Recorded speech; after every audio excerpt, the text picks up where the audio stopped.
చిగురించబోతుంది. గొప్ప దినాలు నువ్వు చూడబోతున్నావు. నీ యేసుకు సమస్తము సాధ్యమే.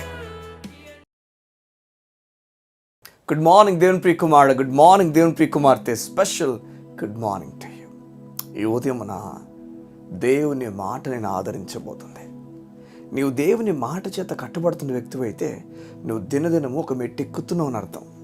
నువ్వు అనుకుంటున్నావు ఈరోజు నువ్వు క్షీణించిపోతున్నావు, నీ జీవితం నేలకి వెళ్ళిపోతుంది అనేది అబద్ధం, దేవునిలో అబద్ధం అది.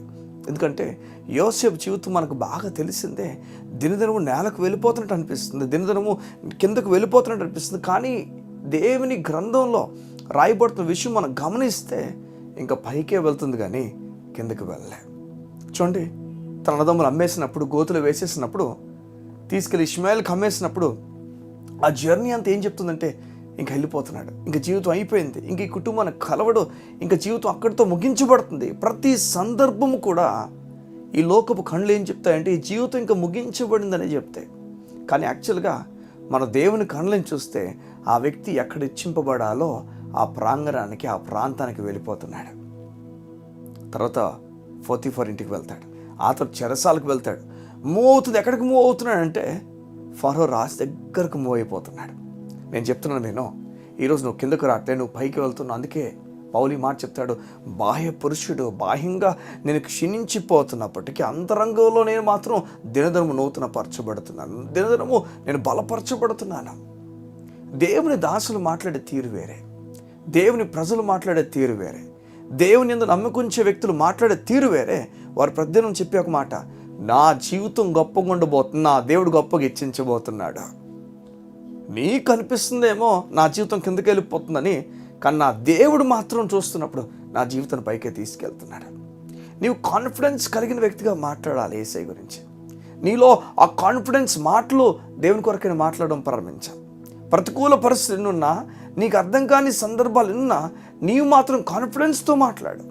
కాన్ఫిడెన్స్ మాటలు నువ్వు మాట్లాడు. చూడండి, మోషే 12 మందిని వేగు చూడమని పంపిస్తే కానాన్ దేశానికి 10 మంది కాన్ఫిడెన్స్ లేని మాటలు మాట్లాడారు, నిరాశపరిచే మాటలు మాట్లాడు. తుదకు ఏమైందంటే నిరాశపరచడం వలన సమాజం అంతా కూడా వారి గుమ్మాల దగ్గర కూర్చొని ఏడడం ప్రారంభించారు.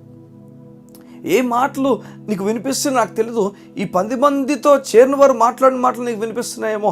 ఈ ఉదయాన్న ఆ 2 చేరుతున్న వారి మాటలు నీకు వినిపిస్తున్నాడు దేవుడు. ఈ ఉదయాన్న అటువంటి ధైర్యపు మాటలు దేవుడు నీకు పలుకుతున్నాడు. దిగులు పడక, అధైర్యపడక, బెంగపడిపోక, జీవితం గురించి ఆలోచన నీచంగా ఆలోచించొద్దు, కిందకు ఆలోచించొద్దు, పైకే నీ జీవితం అని చెప్పి ఆలోచించు. దేవుని కుమారుడా, దేవుని కార్యాలు గొప్పగా నువ్వు చూడబోతున్నావు. ఈ ప్రత్యేకమైన ఈ ఉదయాన్న యోసేపు గ్రాఫ్ కిందకు వెళ్ళిపోతున్నట్టు అనిపిస్తుంది, కానీ చూస్తే పైకి మెట్లు ఎక్కుతున్నాడు. ఎక్కడికి ఎక్కుతున్నాడు అంటే ఇంకా టాప్ మోస్ట్ పొజిషన్లో రాజు ఉన్నాడు. వాణ్ణి దాటి ఇంకేమీ లేదు. బైబిల్ చెప్తుంది ఆ టాప్ మోస్ట్ పొజిషన్ రాజుని తాకగలిగాడు. ఈరోజు నీ దేవుడికి చెప్తున్నాడు, నిరాశతో కృంగిపోతున్నా నా కుమారుడా, నిన్ను నా చేతులతో పట్టుకొని పైకి లేపుతాను. నువ్వు దేవుని చేతుల్లో ఉన్నావమ్మా, దేవుని చేతులు ఉన్నావయ్యా.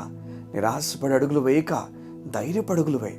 నువ్వు వెళ్తున్న ఒక చోట కావును, నువ్వు వెళ్ళాల్సిన పని ఉంది, అవును ఖచ్చితంగా వెళ్ళాలి అక్కడికి, తప్పదు. ఇంకా దేవుని మీద ఆధారపడి వెళ్ళు, కృంగిపోక ధైర్యంగా దేవుని మీద ఆధారపడి వెళ్ళు. చెప్పయ్యా, నీ బట్టి నేను వెళ్తున్నాను, నా బట్టి కాదు.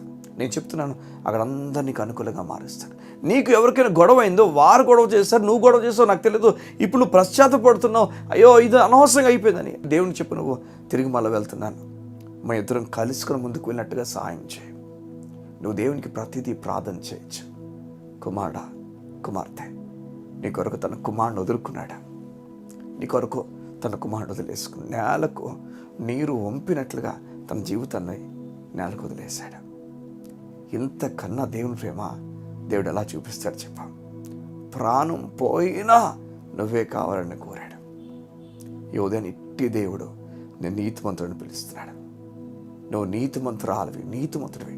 ధైర్యంగా చెప్పు, నా పాపాలన్నీ దేవుడు లెక్కించట్లేదు, నా కోపంగా లేడు, నా పైన ప్రేమ కలిగి ఉన్నాడు, ఈరోజు గొప్ప కార్యం నేను చూడబోతున్నానంతే. ఇట్టి ధైర్యంతో నీవు మాట్లాడి ముందుకు అడుగులు వేయదుగాక. నీ గ్రాఫ్ పెరుగుతుంది, తగ్గలేదు. Thank you lord. ఎంత గొప్ప మాట ఇదే. నీరసించిపోతున్నవు, కుమిలిపోతున్నవు, గ్రాఫ్ కిందకి వెళ్ళిపోతుంది అనిపిస్తున్నా, నీ జీవితంలో దేవుడు చెప్తున్నాడు నీ గ్రాఫ్ పైకి వెళ్తుంది. కళ్ళు మూసుకుంటావా? ఏది నీ గురించి ప్రార్థన చేస్తాను. మా ప్రియ పరలోకపు తండ్రి, నీకు వందనాలు. నీ బిడ్డలు వారి జీవితంలో వారి గ్రాఫ్ కిందకి వెళ్ళిపోతుందన్న భయంతో, ఆందోళనతో ఉండగా నీ దాసునిగా నీవు నా హృదయంలో పెట్టిన మాటలు వారు తెలియజేస్తున్నాను. నీ ఉదయాన్న నీ బిడ్డలకు ధైర్యమును, సమాధానం, నెమ్మదినిచ్చి ఉన్నతమైన కార్యవారు జరిగించి వారు ఎన్నడూ ఊహించలేని పరిస్థితుల్లో వారి జీవితం తీసుకెళ్ళమని కోరుతున్నాను. నా తండ్రి, వారు మెట్లు కిందకు దిగట్లేదు కానీ మెట్లు పైకి ఎక్కుతున్నారు.